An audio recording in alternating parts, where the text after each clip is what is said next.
Today, I'm at the Riverside building nearby the Chao Phraya River. This building is not just a hotel and shopping center, but it is a campus for Asian Institute of Hospitality Management, or AIM. The Hospitality Institute runs by the Minor International. But why do they invest in this educational sector like this? Let's hear it from the chairman of the board of the Minor International, Mr. Bill Heinecke.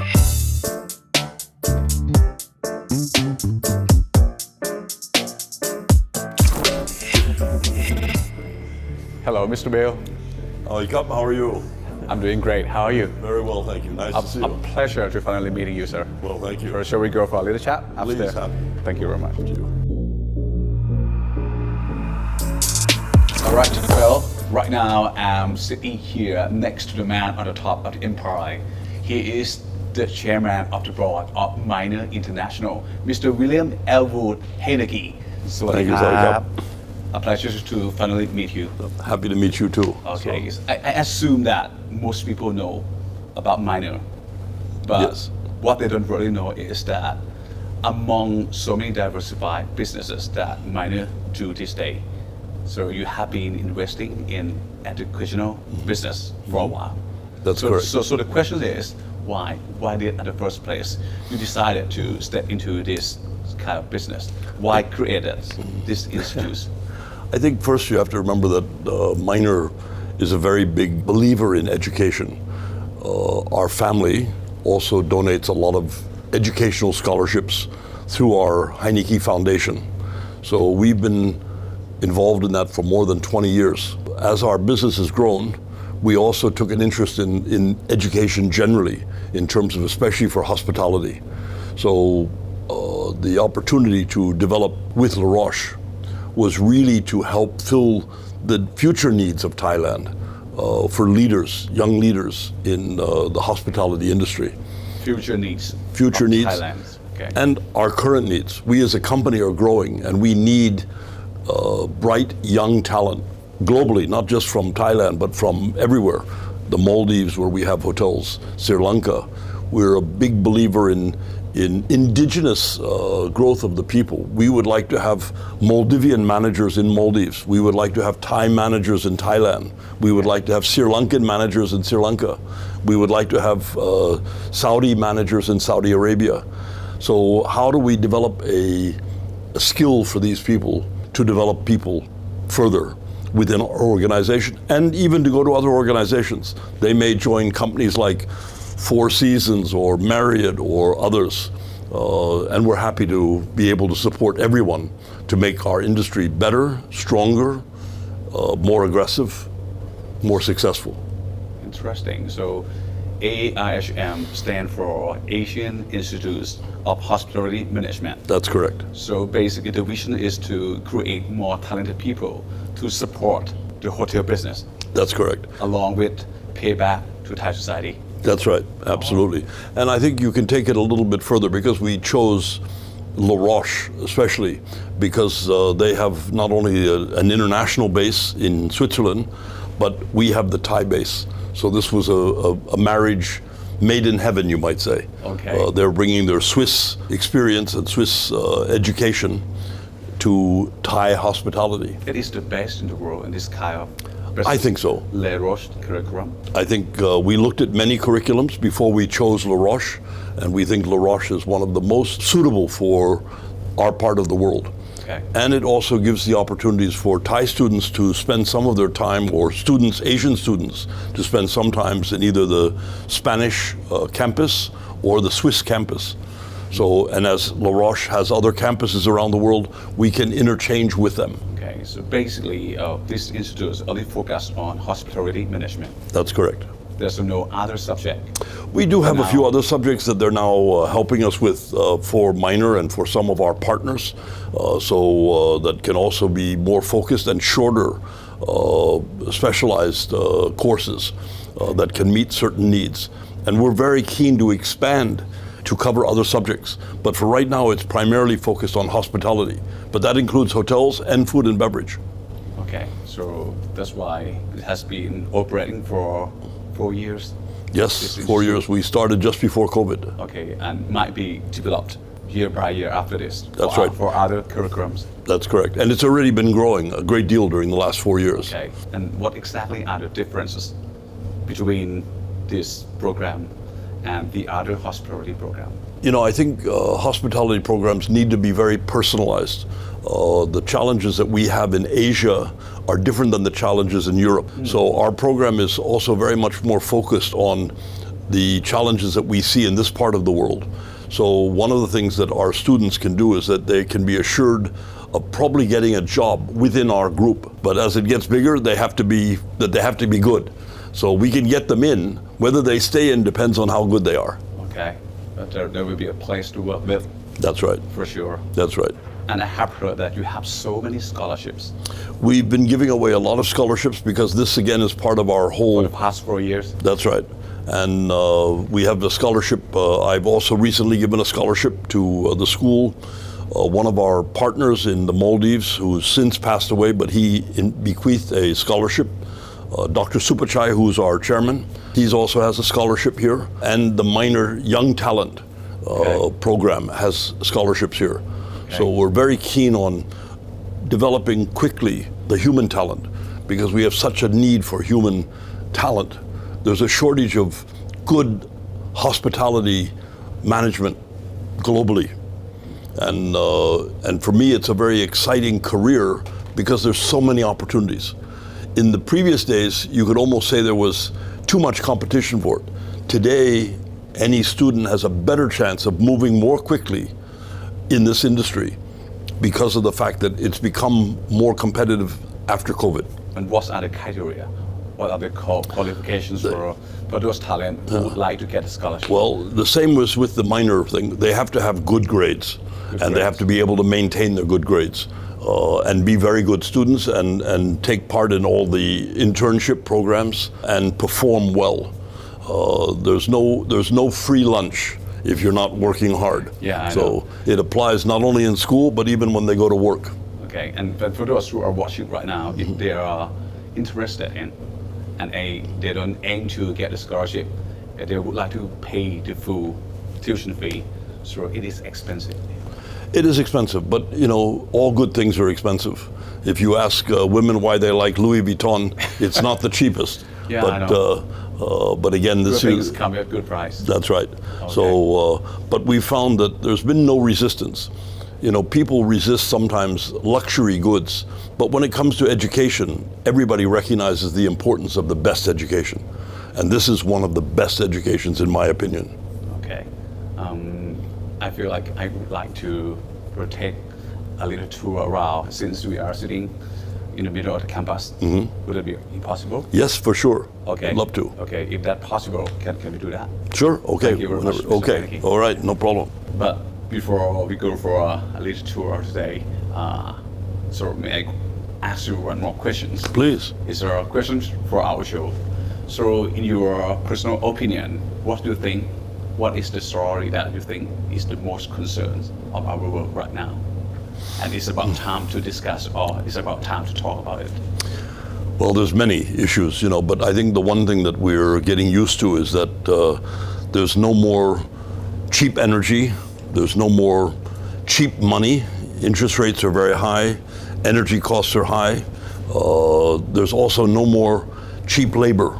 Today, labor is very expensive and it's very hard to get labor. And because it's hard to get good labor in the world today, you have to pay more. And when you pay more, it's going to be more costly. So this is a significant problem for the world today, and it's a significant problem for Thailand. I think if we look at Thailand's problems, education still remains one of the very great difficulties. We have soft power in Thailand today. You've seen films being made from White Lotus to Mother of the Bride, so many things. And when I talk to them, they all think that Thailand is the best choice for staff, for crews, for productions. But the one thing that is lacking is education, English language. Today, the world of film is mostly English. The world of tourism is many languages, but English is still probably one of the largest ones. So this is really very important. And one of the things that makes it more important to me and to Minor is the fact that Thailand will never be the best at making shoes, in my opinion, or shirts or garments. We're world class at tourism. Thailand is one of the best in the world. We're not the best in the world to make chips or other technology, but tourism, we are one of the world's best. So this is the opportunity that Thailand has to strengthen that and to make this weakness that exists today perhaps less of a weakness. Thank you for your belief. All right. Thank you so much. Shall we go? Sure, that would be great. Hi, Chris, how are you? Mr. Heinecke. Very nice to see you. I want Nice you to to see you meet again. Kunta. Nice to meet you, Gunther. Nice to meet you too, Welcome Mr. to AIM. Chris. That's Okay, that's so right. you'll be the one who lead our mini tour? Correct. Okay. Ready to go? Yeah, sure. Let's go. Let's you go. very much. Thank you.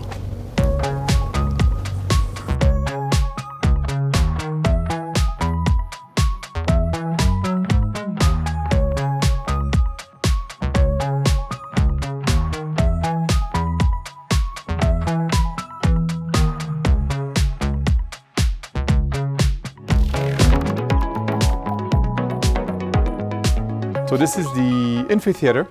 This is Amphitheater. our biggest classroom. Okay. This is where we have our classes, where we have guest speakers, and they come to speak to the students. As you can see here, we're just by the Chao Phraya River. Yeah. And Very good view. Right, it's nice. And then you see the Ananta Riverside here, and then on top also we are in the Avani Plus Riverside.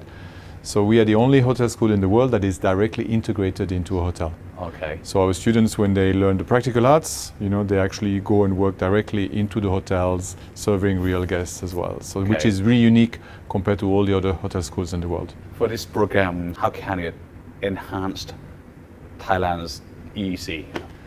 Eastern Economic Corridor? Yeah. Definitely.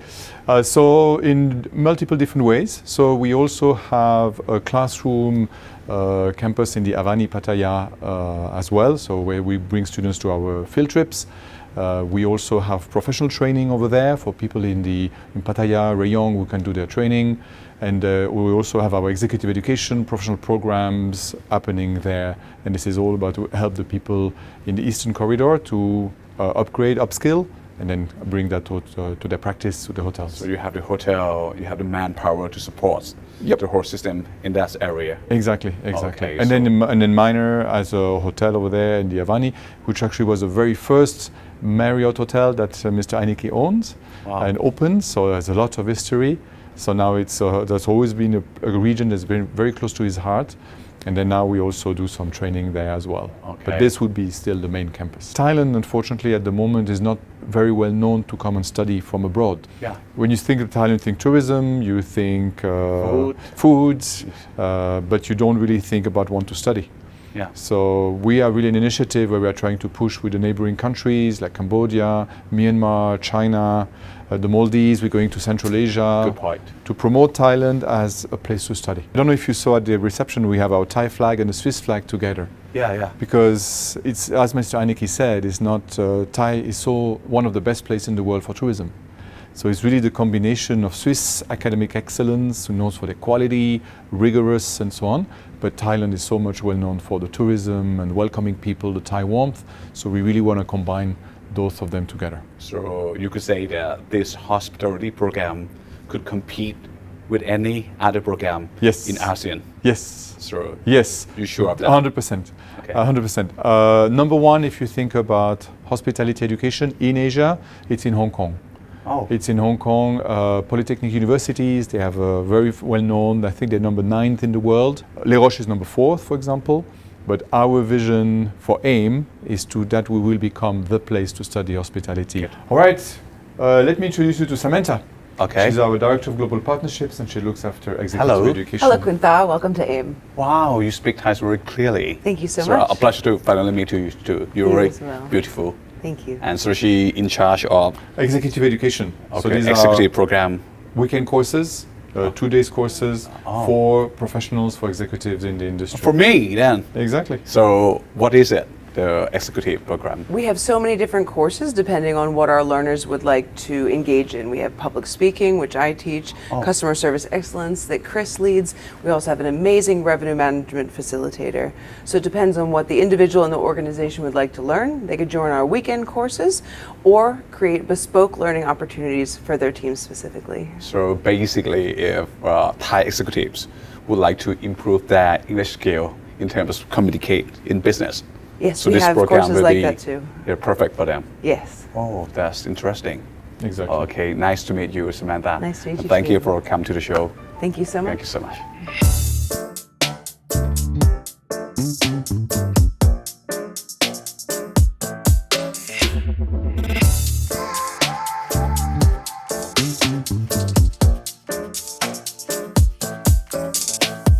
So here we are in the wine testing room. Correct. Okay, so it's one of the practice in your curriculum? Correct. So what exactly are the practices in your curriculum? So we have a BBA of 3.5 years. Yes. And then we follow the same system as Switzerland. And in Switzerland, the logic is you do first 6 months where you do practical arts. Yes. So you learn all the art of running a hotel.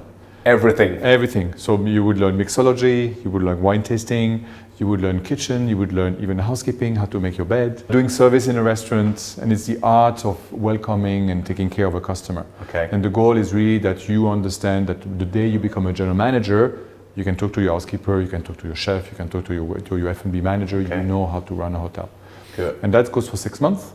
And then part of the program, we have 2 internships, so where they would work in a minor hotel in Thailand or abroad, and they would actually decide kind of which path they preferred, and they could do 6 months in that particular department.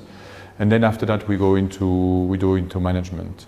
So it's like a business school. So you've got your marketing, your human resources, you're leading the teams, and kind of all the traditional courses as well for 2.5 years. And there's also an internship included in that. Yeah. So if you finish this program, you could be from the receptionist to the manager. Yeah. The goal is to really prepare our students to become the general managers of tomorrow, like Mr. Heinecke said. He has a very precise vision of having local talent to become the next managers. So that's where we are. We're not preparing the managers of tomorrow, but we're preparing the managers of after tomorrow. Wow, that's and nice. That's really kind of the visions we have for our school. So what's the next step? What's the next goals for your program? So at the moment, what we're doing is we really want to offer the opportunity to even attract even more students. So we are looking into doing a diploma program of 2 years for Thai students in Thai. Mm-hmm. So that's something we're going to be launching next year. Okay. So we want to keep on expanding. We are aiming at having 350, 400 students. Per year? Per year, yeah. Yeah. Per right now, around 150 at 150. the moment. Correct. So correct. basically 3 times from now. Yes. That's the next step. That's the next step. Okay. One last thing, last but not least, could you please take me to the sky deck? Yeah. To the top of the building, because I have heard it's very beautiful at night. It is one of the most beautiful spaces to watch the rooftop in Bangkok by night. Okay, sure. Shall we go now? Let's go. Thank you very much.